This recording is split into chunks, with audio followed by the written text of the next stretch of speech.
Fala aí, investidores, sejam muito bem-vindos ao canal Planileiro Investidor. Eu sou Adriano Costa e no vídeo de hoje nós vamos falar do relatório gerencial de abril de 2022 do fundo da Credit Suisse, o Renda Urbana, né, o HGRU11. Vamos ver aí a performance dele no mês de abril de 2022. Então fique conosco, mas antes de mais nada, eu queria te agradecer por estar assistindo esse vídeo. E se você ainda não é inscrito no canal, se inscreve aí dessa força, deixa o seu like também e também use os comentários para colocar suas sugestões de vídeo, né? Comentários estes que a gente tem lido semanalmente nas lives de sábado, então fique atento aí nas lives, tá? A gente vai lê os comentários, né? Faz aí sua responda através do ao vivo, né? E também compartilhe com a gente se você é cotista do HGRU11, qual o percentual da sua carteira hoje. Eu não sou cotista do HGRU11, tá? Mas é um bom fundo aí, fundo de renda urbana da Credit Suisse, né? Um dos melhores gestoras de fundo aí do Brasil, na minha opinião, também. Acho que também muitos consideram isso também, né? E esse relatório vai estar então na descrição do vídeo, tá? Assim como o nosso grupo do Telegram, o link do grupo. Então, vai lá no link, se inscreve, vem fazer parte dessa família e vem compartilhar também seus conhecimentos conosco lá no Telegram e também conversar com outros investidores que investem em fundo imobiliário e Fiagro também. Então vamos lá, relatório gerencial de abril do Credit Suisse, renda urbana, o HGRU11. Algumas características aqui do fundo, né, com encerramento de abril de 2022, o fundo fechou cotado a R$ 115,50, né, fundo que tem a data base no último dia útil de cada mês, cota patrimonial 118,84, muito próximo então, né, mais abaixo do valor patrimonial. Hoje ele está com o valor de mercado do fundo é 2,1 milhões, tem mais de 161 mil cotistas, então se você é um deles, se inscreve aí que todo mês nós fazemos aqui a leitura do relatório gerencial do HGRU11, acompanhando o que a gestão está fazendo. Rendimento aqui, o último foi 82 centavos por cota. Ele tem hoje uma área bruta locável de 431 mil metros quadrados, né? São várias lojas de varejo. O dividend yield dele está em 8,5%, né? O dividend yield aí, o dividendo analisado, né? E o retorno mensal em abril foi de 3,9%, né? Retorno mensal que é a renta, é a variação da cota mais a distribuição. Vacância, não tem vacância física, não tem vacância financeira já há muito tempo. Comentários aqui do gestor. Então, o fundo apurou uma receita total de 19,1 milhões no mês de abril, deu R$ 1,04 por cota, né?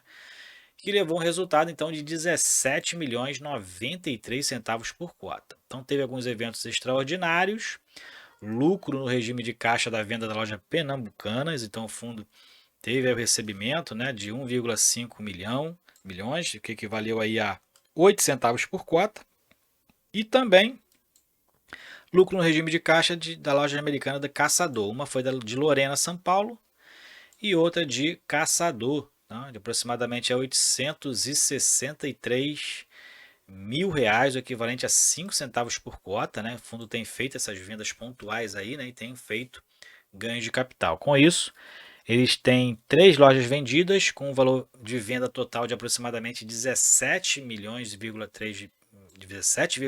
de reais e um lucro total de 4,1 milhões. Então essas 3 vendas que o fundo fez auferiu então esses 17 milhões de faturamento de venda, né, e lucro de mais de 4,1 milhões. Então baita lucro aí, né? E neste mês o fundo completou o quarto ano, marcado principalmente com o aumento da renda distribuída, né, de 82 centavos por cota, frente os 68 centavos por cota lá em abril de 2021. Então o fundo deu aí uma guinada, né, 14 centavos nesse período aí a mais, realmente, né, mais de 20% de aumento, né, em relação ao valor que estava sendo pago lá em abril de 2021, né? Interessante também. Aqui ele fala sobre durante os 3 primeiros anos do fundo, tudo uma história aqui, né? Você pode depois baixar aqui, né, o relatório, né, ver a história do fundo aí nesse período, né, para a gente não perder tempo aqui com os acontecimentos de abril. Tem a venda aqui da loja de Lorena, então tem toda a história aqui também. Foi vendida, né? Firmou lá em 27 de abril, já no finalzinho do mês, né? A conclusão dessa venda lá da loja da Casas Pernambucanas de Lorena. Então, o fundo recebeu 5,6 milhões e aquele lucro que ele falou lá em cima.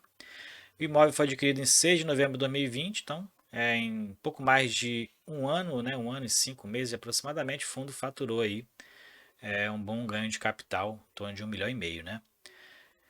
Da Caçador, mesma coisa, né? Vendeu também no dia 29 de abril. O fundo tem aí um compromisso de compra e venda, né? De 3 milhões de reais recebidos nesse mês, que deu aí um lucro também legal. Tem toda a história aqui que o fundo tem feito essas vendas pontuais de lojas, né? E oferindo um ganho muito legal aí nessas vendas aí. Então esse também imóvel de Caçador ele adquiriu também no dia 6 de novembro, né? E fez algumas benfeitorias, né? Mas mesmo assim oferiu um lucro legal aí de 5 centavos por cota. Alavancagem. Então houve uma nova integração de um FII de 20 milhões de reais no fundo, né? Então o fundo aí adquiriu uma dívida aqui de valor integralizado de aproximadamente 90 milhões de reais, o que equivale hoje a 4,2% do patrimônio líquido total atual do fundo, né? Então ele integrou mais 20 milhões e agora essa alavancagem aqui, esse CRI tem uma dívida de 90,8 milhões. Então tem aqui a questão dessa dívida, né? O saldo dela, como vai ser feito. Pode também dar uma lida aí. Aqui a questão do saldo devedor desse CRI, né? Então tem aqui são parcelas que vão se reduzindo, né? A alavancagem percentual vai reduzindo durante o ano até 2032 zerar lá o saldo total do CRI, né? O saldo total a ser pago. E na amortização ela é ao contrário, né? Ela é crescente, né? Então tem toda aqui a explicação desse conceito de alavancagem. Com relação à vacância financeira, ele fala justamente sobre a questão, né, de conceito de vacância financeira, né? Alguns imóveis têm alguns tipos de garantias, né? E acaba que quando um imóvel ficar vago, acaba que essa garantia cobre, né, o custo dessa vacância e o fundo acaba não tendo vacância financeira, tendo a vacância física, mas não tendo a vacância financeira. Aqui fala sobre os informes de rendimento, a parte comercial. Então vamos pular para a parte dos resultados. Resultado aqui, composição de abril, né? O fundo aí, como ele já comentou lá em cima, teve receitas de 19,1 milhões. Então, receita de locação aqui mantendo, né? O mesmo aqui, praticamente a mesma receita de março. Rendimentos imobiliários, a mesma coisa também, né? O fundo que tem algumas FIIs na carteira, né? Ganho de capital que deu esse plus, né? Tudo que a gente já comentou lá sobre as lojas pernambucanas, as vendas, né? Então, os ganhos de capital deu um plus nas receitas de abril.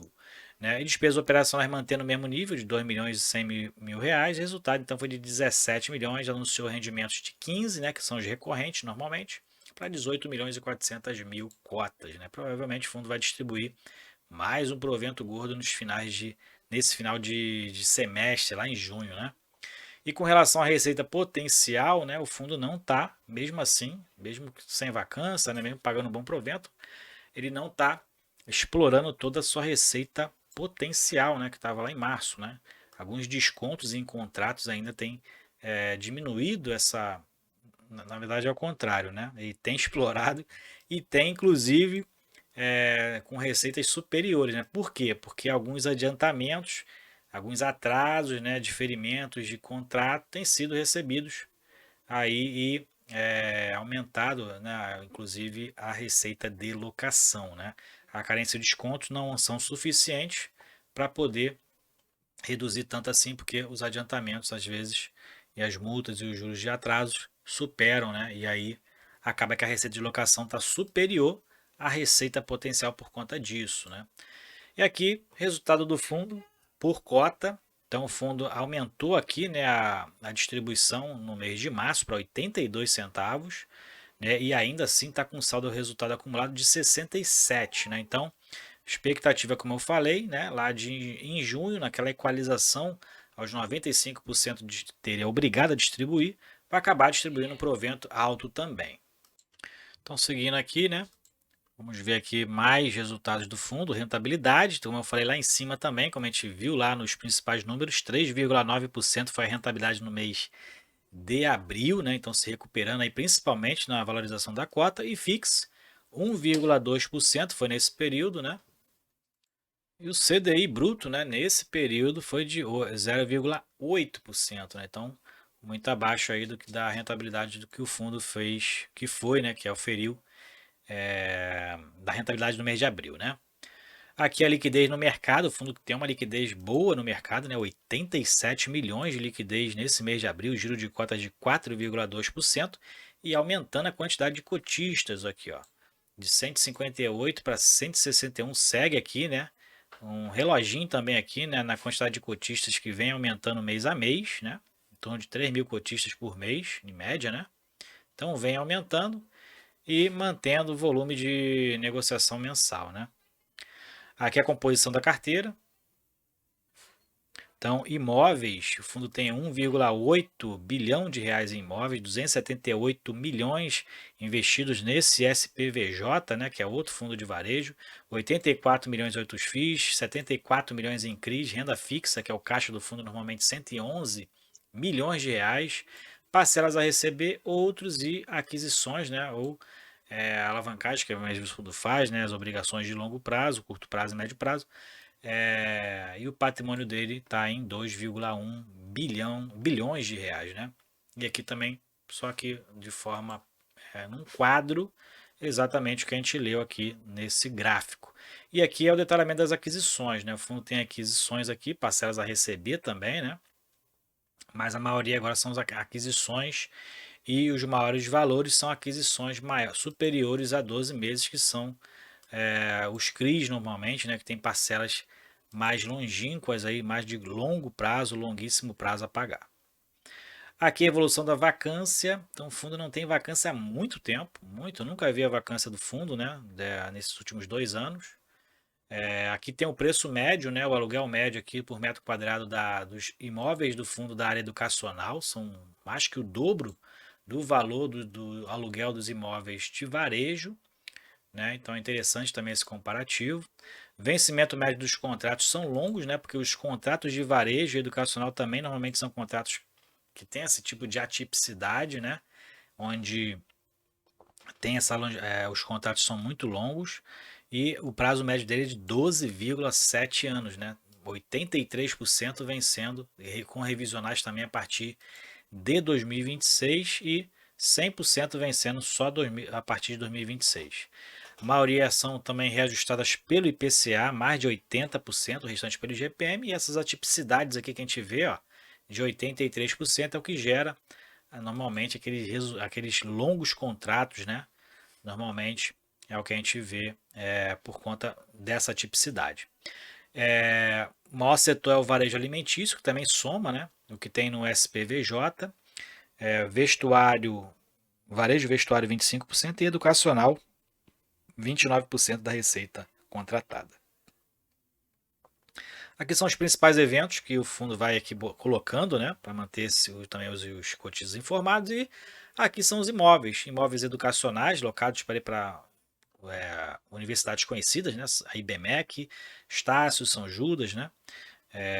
Tem imóveis também aí de varejo, se verifica aqui supermercados, né, e lojas também lojas de varejo, que é, no caso, a maior representatividade das lojas pernambucanas.